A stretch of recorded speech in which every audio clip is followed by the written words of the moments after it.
So hi guys, welcome back to my YouTube channel सच्चाई bound goal and this और संदीप भैया। और guys, मैं आज कुछ ऐसे जेई मेन के अल्टरनेटिव्स को बताऊंगा जिसको आपको जरूर भरना चाहिए बैकअप प्लान के लिए। क्योंकि जेई मेन अगर आप भर रहे हो ना, तो ये वीडियो कायदे के साथ पूरा लास्ट तक देख लेना, क्योंकि जितनी इंफॉर्मेशन इस वीडियो में छिपी हुई है ना भाई साहब, शायद ही किसी ने इतना ज्यादा इंफॉर्मेशन यूट्यूब में एक ही वीडियो में दिया होगा, और बहुत सारे लोगों को तो पता भी नहीं होगा। तो मैं आपसे यही रिक्वेस्ट करता हूं कि अगर आप इस बार जेई मेन दे रहे हो 2024 में जेई मेन अगर दे रहे हो, तो भाई इस वीडियो को लास्ट तक देखना है ना, क्योंकि ये वो वीडियो है जो हर साल बहुत लोगों के करियर को चेंज कर देता है। जिनको ड्रॉप लेना था वो ड्रॉप लेने के बजाय कहीं और चले जाते हैं। तो इस वीडियो को प्लीज आप देख लीजिएगा लास्ट तक। तो चलिए हम शुरू करते हैं। अब अगर मैं अच्छा एक बात और, अगर आप इस बार जेई दे रहे हो और अगर आपको इंजीनियरिंग में एडमिशन लेना है या बीटेक करना है, तो भाई साहब इस चैनल को, इस टेलीग्राम चैनल को जरूर फॉलो कर लेना। इसकी डिस्क्रिप्शन में मैं लिंक दे दूंगा, और साथ ही साथ सेट टाइम बाउंड गोल चैनल को भी फॉलो करके रखिएगा, क्योंकि इससे आपको बहुत सारी चीजें पता चलेंगी, बहुत सारी इंफॉर्मेशन मिलेगा कि आपको और कहां कहां एडमिशन के लिए अप्लाई करना चाहिए, काउंसलिंग कैसे करना है, और जेई मेन की साथ ही साथ प्रिपरेशन कैसी करनी है। आई होप आप में से ऑलमोस्ट सारे लोग अच्छे तरीके से प्रिपरेशन कर रहे होंगे। ये बहुत अच्छी चीज है, ठीक है। और आप ये मान के चलिए, आप जितना बढ़िया रैंक लेके आएंगे उतना बढ़िया कॉलेज मिलने वाला है आपको। तो चलिए हम बात करते हैं। अगर मैं एक मोटा मोटी तुम्हें बात करूं ना, तो लगभग हर साल 11 से 12 लाख, मतलब 12 लाख के आसपास मोटा मोटी तुम समझ लो, बच्चे जेई में बैठते हैं। ये कोई नई बात नहीं बता रहा हूं, सबको पता है। जिसमें से आईआईटी में टोटल 23 आईआईटीज हैं, जिससे आईआईटीज में जो सीट्स हैं लगभग लगभग 16,580 फिलहाल में, लगभग लगभग इसी के आसपास सीट है। अगर मैं आईआईटीज में सिलेक्शन रेशियो की बात करूं ना, तो 1.42% है। मतलब 1000 में से सिर्फ 14 बच्चे होंगे जो जेई मेन भर रहे हैं। अगर 1000 बच्चे मोटा मोटी ये समझो कि 1000 बच्चे में से सिर्फ 14 बच्चे ऐसे हैं जो आईआईटीज आ पाएंगे, है ना, क्योंकि सिलेक्शन रेशियो इतना कम है। 1000 में से 14 बच्चे, है ना, इतना कम सिलेक्शन रेशियो आईआईटीज में। बाकी हमारी 32 एनआईटीज हैं, जिसमें से मोटा मोटी 24 सीट्स है। वो भी, इसमें भी कुछ ऐसे सीट्स हैं जिसको मैं तो, जो इंजीनियरिंग की भी नहीं है, है ना, 5 साल की सीट्स हैं। आईआईटीज में भी बहुत सारे आईआईटीज में 5 साल की सीट है। ये 16,000 में से ऐसे चलो 12,000 के आसपास ही ठीक ठाक सीट्स हैं, ठीक है। तो और टोटल एनआईटीज में लगभग लगभग 32 एनआईटीज है अपनी, जिसमें से 24 के सीट्स है, और ट्रिपल आईटीज में लगभग लगभग 7,000 के आसपास सीट है। अब एनआईटीज में हर एक एनआईटी अच्छी नहीं है, ये तुम मान के चलो। ट्रिपल आईटीज में भी हर एक ट्रिपल आईटी अच्छी नहीं है। और अभी के टाइम में 35 जीएफटीआईज हो चुकी हैं, जिसमें टोटल 9 से 10,000 सीट है। लेकिन ये 35 जीएफटीआई में से सिर्फ 5-6 जीएफटीआईज ही ऐसी हैं जो प्रिफरेबल हैं। बाकी सब तो मतलब उनसे अच्छे तो अपने स्टेट के इंजीनियरिंग कॉलेजेस हैं, ठीक है। और ये फैक्ट भी है। तो अगर मैं फिर भी, अगर मैं हर एक ब्रांच को ऐड करूं, हर एक सीट को ऐड करूं, तो टोटल नंबर ऑफ सीट बनते हैं 56,724। अगर इस 56,724, 12 लाख बच्चे बैठे थे, और टोटल सीट है हर, मतलब एकदम बेकार से बेकार ब्रांच और बेकार से बेकार कॉलेज को भी अगर इंक्लूड किया जाए, जिसमें बहुत सारे कॉलेज तो ऐसे हैं जहां मैं बिल्कुल भी रिकमेंड नहीं करता हूं। अगर मेरा भाई या मेरा लड़का होता तो मैं बिल्कुल उन सारे कॉलेजों को रिकमेंड नहीं करता, लेकिन उन कॉलेजों को भी मैंने लिस्ट में इसमें शामिल किया है, ठीक है। तो वो टोटल 56,724 बन रहा है। तो अगर परसेंटेज की बात किया जाए तो 4.8%, मतलब अगर मोटा मोटी मैं बात करूं तो 1000 में से 48 लड़का, या 100 में से ऐसा कह लो 4 से 5 बच्चे हैं, 100 में से 4 से 5 बच्चे ऐसे हैं जिनको क्या मिलने वाला है, जेई मेंस के थ्रू इन कॉलेजों में, आईआईटीज, एनआईटीज, ट्रिपल आईटीज और जीएफटीआई में एडमिशन मिलने वाला है। उसमें से भी बहुत सारे सीट्स ऐसे हैं जो बेकार हैं, बहुत सारी सीट्स बेकार हैं आज के टाइम में। मुझे लगता है, मुझे क्या सबको लगता है, धीरे धीरे बंद भी हो रही हैं। जो आउटडेटेड ब्रांचेस हो रहे हैं वो धीरे धीरे बंद भी हो रहे हैं, ठीक है। तो क्या करना चाहिए भाई साहब, सिर्फ अगर 4 से 5% लोगों को ही कॉलेज मिलने वाला है जोसा की काउंसलिंग के थ्रू, मतलब जेईई मेन के मार्क्स के आधार पे, तो बाकी लोगों को क्या करना चाहिए? तो बाकी लोगों को कुछ बैकअप प्लान रखना चाहिए। पहला बैकअप प्लान क्या हो सकता है, उसी के बारे में मैं डिस्कस करूंगा, और कुछ ऐसे एग्जाम्स के बारे में बताऊंगा जिसे आप जेई के अल्टरनेटिव के आधार पे भर सकते हो। अगर जेई मेन खराब हो गया, अगर आपकी तबीयत खराब हो गई, या कोई ट्रेजेडी हो गया जेई मेन के टाइम पे, तो आप और भी एग्जाम्स दे सकते हो। इसमें से कुछ एग्जाम्स ऐसे हैं जिनका लेवल जेई मेन से बहुत लो है, और वहां पे आपका इजिली एडमिशन हो सकता है। कुछ एग्जाम ऐसे हैं जो जेई मेन से अच्छे लेवल के हैं, तो ये आप पे डिपेंड करेगा कि आप किस लेवल में जाना चाहते हो। जितनी अपॉर्चुनिटीज हैं मैं सारा खोल के यहां पे रख दूंगा, और आपसे ये रिक्वेस्ट करूंगा कि भैया पहले समझ लीजिए, ठीक है। आपके अकॉर्डिंग कौन सा एग्जाम सुटेबल है, सब नहीं भरना है। जो आपके अकॉर्डिंग एग्जाम सुटेबल है आपको वही भरना है। तो चलिए हम शुरू करते हैं। तो अब पहली बात, पहला ऑप्शन ये हो सकता है कि आप जेईई मेन के आधार पे बहुत सारी स्टेट्स हैं वहां पे जाके आप अपनी काउंसलिंग कराओ और उधर एडमिशन ले लो। उसके अलावा और क्या स्टेप हो सकता है अगर जेईई मेन खराब हो गया तो? पहले आप जेईई में, सबको पता है कि बीटेक करने के लिए जेईई मेन भरना होता है, और जेईई मेंस क्वालिफाई करते हो तो आईआईटी के लिए जेईई एडवांस दे सकते हो। जेईई मेंस के आधार पे आप बहुत सारी स्टेट्स में, एनआईटीज में, ट्रिपल आईटीज में और जेएफटीआई में एडमिशन ले सकते हो। जेईई मेंस के आधार पे आप आईएससी बंगलुरु में एडमिशन ले सकते हो, आइजर्स में एडमिशन ले सकते हो, और उसके बाद आईटीज में एडमिशन ले सकते हो, आईएसटी में एडमिशन ले सकते हो। बहुत बहुत सारे ऑप्शंस हैं, उसके बारे में मैं नेक्स्ट वीडियो में बता दूंगा, ठीक है। लेकिन उसके जेईई मेन के अलावा क्या भरना चाहिए, तो आप WBJEE भर सकते हो। WBJEE में दो कॉलेज हैं, एक है जादवपुर यूनिवर्सिटी, इसकी फीस लगभग लगभग 4 से 5 हजार पड़ती है, ठीक है, 4 से 5 हजार पड़ती है साल की, और एवरेज पैकेज ऐसे 15-16 लाख के आसपास, और कई बार यहाँ से करोड़ों के पैकेज जाते हैं। तो जादवपुर यूनिवर्सिटी बहुत ही शानदार यूनिवर्सिटी है, मतलब आईआईटी के लेवल का कॉलेज कह सकते हो। लेकिन WBJEE में क्या है कि ज़्यादातर जो रिजर्वेशन है वो उनके लिए है जो बच्चे वेस्ट बंगाल से हैं। यहाँ पे 90% सीट वेस्ट बंगाल वालों के लिए रिजर्व है। इसमें एक और कॉलेज है, उसको बोलते हैं कोलकाता यूनिवर्सिटी। कोलकाता यूनिवर्सिटी की भी फीस 5 हजार है और एवरेज पैकेज 8.5 लाख है, तो ये भी कम नहीं है। 5 हजार मतलब रिटर्न ऑफ इन्वेस्टमेंट के हिसाब से कोलकाता यूनिवर्सिटी भी काफी शानदार यूनिवर्सिटी है। और अगर मैं यूनिवर्सिटी की रैंकिंग देखूं, इंजीनियरिंग को हटा के यूनिवर्सिटी की रैंकिंग देखूं, तो भाई ये टॉप 10 में आती है ना, इंडिया के टॉप 10 यूनिवर्सिटीज में से कोलकाता यूनिवर्सिटी आती है, ठीक है। टॉप 5 में देख लेना है ना यार, मेरे शायद 3rd या 4th मिला हुआ है। उसके बाद में बात करूं और कौन सा अमरना चाहिए, लेकिन यहां पे एक ड्रॉबैक है। पहला रिजर्वेशन का ड्रॉबैक है, और दूसरा क्या ड्रॉबैक है भाई, दूसरा ड्रॉबैक है कि इसके लिए आपको वेस्ट बंगाल जाना पड़ेगा एग्जाम देने। दिस द मेजर ड्रॉबैक, ठीक है, लेकिन फिर भी आप भर सकते हो। उसके बाद मैं बात करता हूं तो that is MST CET। MST CET में college of engineering Pune, VJIP और ICT मुंबई जैसे आपको तगड़े कॉलेजेस देखने को मिल जाते हैं। इसके अलावा बहुत सारे प्राइवेट कॉलेज भी देखने को मिल जाते हैं, मतलब इसमें प्राइवेट कॉलेज और गवर्नमेंट कॉलेज दोनों है जहां पे आप एडमिशन ले सकते हो। उसके बाद अगर मैं बात करूं तो IIIT हैदराबाद। IIIT हैदराबाद का नाम कौन नहीं जानता। IIIT हैदराबाद में जेईई मेंस के मार्क्स के आधार पे भी एडमिशन होता है, और IIIT हैदराबाद में अलग से भी अपना एग्जाम होता है, ठीक है, इसका अपना अलग से भी एग्जाम होता है। तो अगर आपको ये कॉलेज मिल गया ना तो प्लेसमेंट की तो फुल सिक्योरिटी है। मतलब CS में तो ऐसा माना जाता है कि 98% से लेके 100% तक बच्चे प्लेस्ड हो जाते हैं, और IIT बॉम्बे जैसा इसके कंप्यूटर साइंस का प्लेसमेंट है। तो IIIT हैदराबाद काफी नाम, मतलब माना जाना कॉलेज है। अगर आपको एक कॉलेज मिल रहा है ना तो भाई बहुत सारे NIT से आप ऊपर चल रहे हो।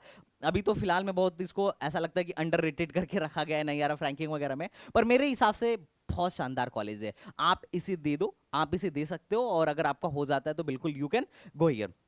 उसके बाद है अपना जामिया मिलिया इस्लामिया, गवर्नमेंट कॉलेज की लिस्ट में बता रहा हूँ। IIIT हैदराबाद की हालांकि फीस बहुत ज्यादा है, ध्यान रखिएगा। जामिया मिलिया इस्लामिया फीस है मात्र 8 हजार, फीस है मात्र 8,000, है ना, और फर्स्ट ईयर में 20,000 के आसपास पड़ता है, और इसका एवरेज पैकेज जो है वो है 8 LPA। और इसके कंप्यूटर साइंस में ऑलमोस्ट 90% से ज़्यादा के बच्चे प्लेस्ड हो जाते हैं, कई बार तो 100% तक का प्लेसमेंट हो जाता है। तो यहाँ पे कंप्यूटर और इलेक्ट्रॉनिक्स का अच्छा प्लेसमेंट है, दिल्ली में है, तो भाई साहब बिल्कुल आप इसे ले सकते हो। और यहाँ पे प्रॉब्लम है कि यहाँ ये एक माइनॉरिटी इंस्टीट्यूशन है, यहाँ पे आपको मुस्लिम कल्चर थोड़ा ज़्यादा देखने को मिल सकता है। और दूसरी बात जो है जामिया मिलिया इस्लामिया में वो ये है कि यहाँ पे मुस्लिम्स का, मतलब माइनॉरिटीज़ का काफी तगड़ा रिजर्वेशन है ना, लेकिन फिर भी काफी लो रैंक तक एडमिशन हो जाता है। अगर किसी बच्चे का 95 परसेंटाइल है, 94 परसेंटाइल है, तो आराम से इलेक्ट्रॉनिक्स वगैरह मिल जाता है। 93% मतलब 90 परसेंटाइल प्लस है तो यहाँ पे आपको कोई ना कोई ब्रांच में आराम से एडमिशन मिल जाएगा, अगर आप नॉन मुस्लिम हो तो भी। उसके बाद है अलीगढ़ मुस्लिम यूनिवर्सिटी एंट्रेंस एग्जाम। ये मेरा कॉलेज है भाई साहब, काफी तगड़ा इसका रेपुटेशन रहा है। लेकिन ठीक है, अभी NIRF रैंकिंग वगैरह भी आप देखोगे तो टॉप 50 के इंजीनियरिंग कॉलेज में आता है, और यूनिवर्सिटी लेवल पे टॉप 10 की यूनिवर्सिटी में आता है, ठीक है। अब इसकी भी फीस लगभग फर्स्ट ईयर में तो 20,000 लगती है, सेकेंड ईयर से 8,000 हो जाती है। एवरेज पैकेज 6 से 7 लाख का है। कॉलेज का इंफ्रास्ट्रक्चर बहुत शानदार है, BHU जैसा इसका इंफ्रास्ट्रक्चर है, ठीक है। तो ओवरऑल आप यहां पर भी आ सकते हो अगर आपको कम पैसे में बीटेक करना है तो, ठीक है। कंप्यूटर साइंस का प्लेसमेंट काफी अच्छा है, दूसरे डिपार्टमेंट्स में भी ठीक ठाक है। यहां रिसर्च पे ज्यादा फोकस करते हैं, अपार्ट फ्रॉम मतलब प्लेसमेंट ठीक है, 6 से 7 लाख तक का आपको, मतलब ऐसे 5 to 7 लाख के बीच में देख सकते हो। CS में ठीक ठाक प्लेसमेंट है। इसका अपना अलग से फॉर्म निकलता है। अच्छा, जामिया मिलिया इस्लामिया का अपना अलग से फॉर्म निकलता है, एडमिशन जेई मेन के आधार पे ही होता है। एमएसटी सीटी का अपना अलग से फॉर्म निकलता है, अलीगढ़ मुस्लिम यूनिवर्सिटी का अपना अलग से फॉर्म निकलता है, और इसकी तो हम प्रिपरेशन भी कराते हैं। तो अगर आपको अलीगढ़ मुस्लिम यूनिवर्सिटी का अलग से प्रिपरेशन करना हो तो आप हमारे ऐप को डाउनलोड करके वहां से कर सकते हो। वहां पे बहुत सारे टेस्ट सीरीज पीवाईक्यूज ऑलरेडी पड़े हुए हैं। उसके बाद है सीयूईटी, है ना। सीयूईटी के थ्रू आपको दिल्ली यूनिवर्सिटी और बहुत सारी सेंट्रल यूनिवर्सिटीज में बीटेक में एडमिशन मिलता है, और साथ साथ सीयूईटी से बीएससी वगैरह में भी एडमिशन मिलता है, मतलब दिल्ली यूनिवर्सिटी, बनारस हिंदू यूनिवर्सिटी जैसे कॉलेजों में। तो अगर आप सीयूईटी दे रहे हो तो इसमें भी 2-4 कॉलेज हैं, सारे कॉलेज तो अच्छे नहीं है, पर 2-4 कॉलेज हैं जो थोड़े से ठीक ठाक हैं। तो बैकअप के लिए आप सीयूईटी दे सकते हो, क्योंकि इसके सिलेबस में सिर्फ और सिर्फ 12th का सिलेबस आता है, कुछ इसमें रॉकेट साइंस जैसा नहीं है, तो बहुत ईजी होता है इसका एग्जाम। तो आप सीयूईटी में बैठ सकते हो, और ज्यादातर लोगों को सीयूईटी से बीटेक के बारे में ज्यादा पता नहीं है, तो ठीक है, इजीली मैंने देखा है। जैसे यहाँ पे क्लस्टर इनोवेशन सेंटर करके एक कॉलेज है डीयू का, जहाँ 20 फीस बस है 20,000, हालांकि उसका खुद का प्लेसमेंट सेल नहीं है, पर फिर भी प्लेसमेंट हो जाता है, और वो कॉलेज काफी सही है, तो you can go for that. उसके अलावा बहुत सारे स्टेट के अलग से इंजीनियरिंग एंट्रेंस एग्जाम्स होते हैं, आप उसमें भी पार्टिसिपेट कर सकते हो। तो ये 7-8 फॉर्म तो प्योर इंजीनियरिंग के लिए आप भर ही सकते हो, ठीक है, प्योर इंजीनियरिंग के लिए आप भर सकते हो। जामिया जेईई मेन से होता है, पर काउंसलिंग के लिए फॉर्म पहले ही भरना पड़ता है, ये बात ध्यान में रखिएगा। अब आता है कुछ प्राइवेट कॉलेज, तो बहुत सारे, अब देखो प्राइवेट कॉलेज में फीस बहुत होता है, जैसे बिट्स में क्या है कि आपका बिट्स पिलानी, बिट्स हैदराबाद, मतलब बिट्स के जितने कॉलेजेस हैं आप इसमें एडमिशन ले सकते हो, ठीक है, लेकिन फीस अच्छा खासा पड़ता है साल का, और फॉर्म फीस भी बहुत महंगी होती है। और उसके बाद आता है वीआईटी ट्रिपल ई करके एग्जाम होता है, वीआईटी वेल्योर और इसके जितने कैंपसेस हैं वहां पर एडमिशन के लिए। और वीआईटी में क्या है कि अच्छा, मतलब ऐसा है कि 12-15 लाख से लेके आपका 20-25 लाख तक का खर्चा हो सकता है, ये डिपेंड करेगा। जैसे एक बंदे की अगर 1,000 रैंक है तो उसको कैटेगरी 1 में सीएससी मिल जाएगा, और किसी बंदे की अगर 20,000 रैंक है ना तो उसको भी सीएससी मिल जाएगा कैटेगरी 3rd में जाके। मतलब जितना तुम्हें जो ब्रांच चाहिए मिल सकता है, लेकिन जितना ज्यादा खराब रैंक लेके आओगे ना उतना ज्यादा ये लोग दबा दबा के पैसे लेंगे। तो ऐसा हिसाब किताब है वीआईटी में। कॉमेड के में बहुत अच्छे अच्छे कॉलेजेस आपको मिल जाएंगे, ठीक है, आपका बीएमएस है, एमएस रमैया है, मतलब there are many colleges in COMEDK. तो अगर आपको बंगलुरु वगैरह में पढ़ना है तो आप कॉमेड के का फॉर्म भर देना, वहां भी आप जा सकते हो। और कॉमेड के कॉलेजेस अगर आप डोनेशन से जाओगे तो ऐसे 50-50 लाख का डोनेशन लेते हैं। हालांकि ये सारे प्राइवेट कॉलेज हैं, बट फिर भी इनका प्लेसमेंट काफी अच्छा है, वहां पे कोडिंग कल्चर अच्छा है, एटमॉस्फेयर अच्छा है, और बाकी और भी हैं जो कि मतलब अभी तो खैर इनका रेपुटेशन मुझे बहुत अच्छा नहीं मतलब बहुत सही तो खैर नहीं है, पर ठीक है, चलो आप भर सकते हो। एसआरएम जेई लोग भरते हैं, एमईटी मणिपाल भरते हैं, तो there are many private institution जो ठीक है, मतलब आप भर सकते हो। वो अपने लेवल के अकॉर्डिंग थोड़ा सा देख लेना कि वो आपके लेवल को सूट कर रहे हैं कि नहीं। मैं रिटर्न ऑफ इन्वेस्टमेंट के टर्म में बात कर रहा हूं, तो आप चीज देख लेना है ना, प्राइवेट में ये चीज तो है। इसके अलावा कुछ और फॉर्म्स हैं, जैसे अगर आप रिसर्च में इंटरेस्टेड हो तो आइजर, 7 आइजर है अपने यहाँ। जिस तरीके से इंजीनियरिंग के लिए आईआईटीज को बनाई गई ना, उसी तरीके से रिसर्च के लिए आइजर्स को बनाया गया। और सच में मतलब आईएससी बंगलुरु के बाद अगर रिसर्च के लिए सबसे ज्यादा अगर कोई फेमस कॉलेजेस हैं तो आइजर हैं। अब आइजर में आप बिल्कुल जा सकते हो अगर आप इंटरेस्ट रखते हो। यहाँ पे बीएससी एमएससी या फिर BSMS, bachelor of science and master of science जैसे कोर्सेज कराए जाते हैं। तो आप क्या कर सकते हो, आइजर्स भी चूज कर सकते हो अगर आप रिसर्च में इंटरेस्टेड हो तो, ठीक है। अब यहां से आपको बहुत सारे ऑप्शंस खुल जाते हैं। आपको रिसर्च में जाना हो या फॉरेन जाके रिसर्च करना हो, मतलब बहुत सारे मल्टीपल ऑप्शंस हैं। कभी मैं इस पे बात करूंगा कि रिसर्च में क्या क्या ऑप्शंस है। उसके बाद एक एग्जाम होता है, ठीक है, डिपार्टमेंट ऑफ एटॉमिक एनर्जी के द्वारा, department of atomic energy A next करके एक एग्जाम होता है। इसे बायो वाले भी दे सकते हैं और मैथ्स वाले भी दे सकते हैं। इसमें काफी तगड़ा है। यहाँ 2 कॉलेज है, एक नाइजर है और एक मुंबई, सीईबीएस मुंबई है। ये 2 कॉलेज ऐसे हैं जो रिसर्च पे पूरी तरीके से फोकस करते हैं। और बीएसएमएस कर का मतलब इनका इंटीग्रेटेड एमएससी का बेसिकली कोर्स होता है, तो आप इसे भी ज्वाइन कर सकते हो। उसके बाद है, अगर मैं इसकी बात करूं तो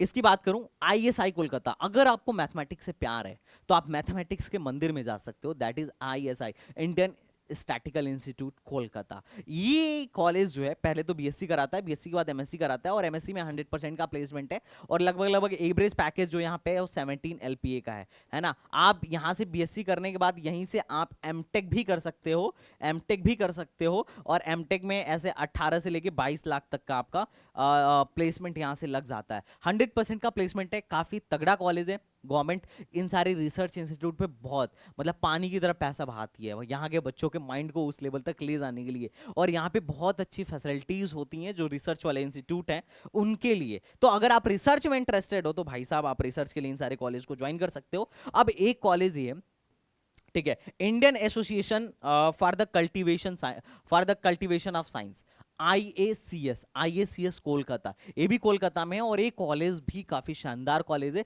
ये भी रिसर्च पे फोकस करता है, तो अगर आपको फिजिक्स वगैरह से रिसर्च करना है तो आईएसीएस आप ले सकते हो। ये बीएसएमएस कोर्स कराता है, मतलब इंटीग्रेटेड होता है, बीएस और एमएस का इंटीग्रेटेड कोर्स होता है, और यहाँ पीएचडी वगैरह भी है, लेकिन काफी शानदार है। अगर आपको रिसर्च में इंटरेस्ट है तो आप इन सारे फॉर्म्स को भर देना। अब इनके फॉर्म्स कब आएंगे, तो अभी तो सिर्फ जेईई मेन का फॉर्म आया है, जैसे जैसे इनके फॉर्म आते जाएंगे ना मैं इसी चैनल के माध्यम से आपको बताता जाऊंगा, आप भरते जाइएगा। अब आप ये देखिएगा कि आपके लेवल के हिसाब से इसमें से कौन सा एग्जाम आपको सूट करता है, और आप मुझे बताइएगा कि किस एग्जाम के सिलेबस, किस एग्जाम के कट ऑफ, मतलब किसके बारे में आप डिटेल वीडियो जानना चाहते हैं। अगर आपको किसी के बारे में डिटेल वीडियो जानना है तो भाई आप बोल दीजिएगा कमेंट बॉक्स में, मैं उसे बता दूंगा, और जैसे जैसे वैसे भी इनका फॉर्म आता जाएगा I will definitely tell you. तो चलिए मिलते हैं नेक्स्ट वीडियो में, तब तक के लिए बाय बाय, टाटा एंड जय हिंद।